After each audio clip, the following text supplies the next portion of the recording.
Hi there, Steve Kaufman here. So it's week 2 of our 12-week or 90-day challenge.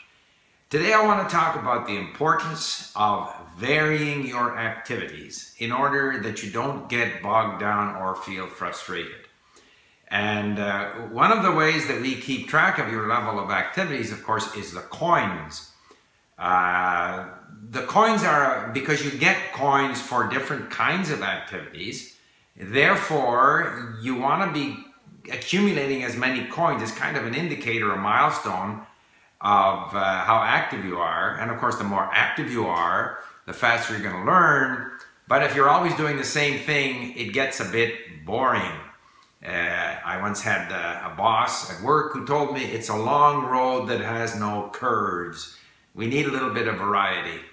And so you can vary the content. And I have spoken in the past about what I call the short-term activities, which is really working the basic structures of the language.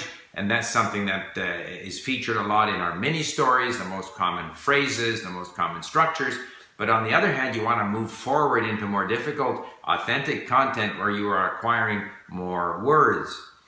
And of course, the linking activity itself, you can deal with it in different ways. One thing that linking does is it enables you to look up a word, add it to your database. You'll come across it again, it's highlighted in yellow. Gradually, if you review through flashcards, which you don't have to do, but it's another activity that you can use, you slowly move that to where it becomes a part of your initially passive vocabulary and possibly active vocabulary. So you need to acquire these new yellow links.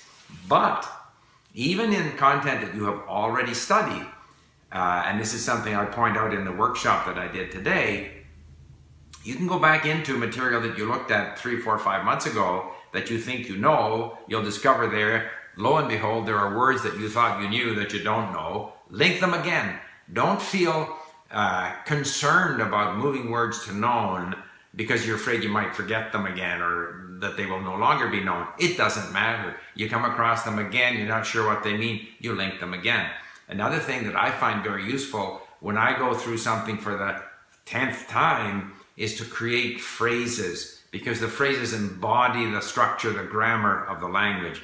And the goal, of course, is not to be trying to remember the rules all the time, but to find certain phrasing natural. And it's natural. It's meaning immediately, and it just feels natural that that's the way you say it. And if you read it and listen to it and find it in different situations often enough, you will be able to produce that as well. So I think today, in our second week, I want to emphasize that you should vary your activities. Certainly do all the different activities that are going to earn you coins, but also be flexible and creative in how you use your links. Don't worry too much about moving something to known that you're going to then forget. Make sure that you introduce enough variety of activities, enough variety of content, so that the experience remains fresh for you, because the brain requires both repetition and novelty. So keep it new, keep it fresh, vary things, be flexible, and don't get frustrated. Like as today, I had a conversation in Arabic. I struggled mightily to speak in Arabic, probably worse than I did 3 weeks ago. And this is all going to be part of your learning. You'll do better some days than other days. And yet, as long as you stay active, you will, over time, improve. That's kind of what language learning is like. And the goal of eventually being able to understand and connect with different cultures and to communicate makes it all worthwhile. So, there you have it, week 2. Bye for now.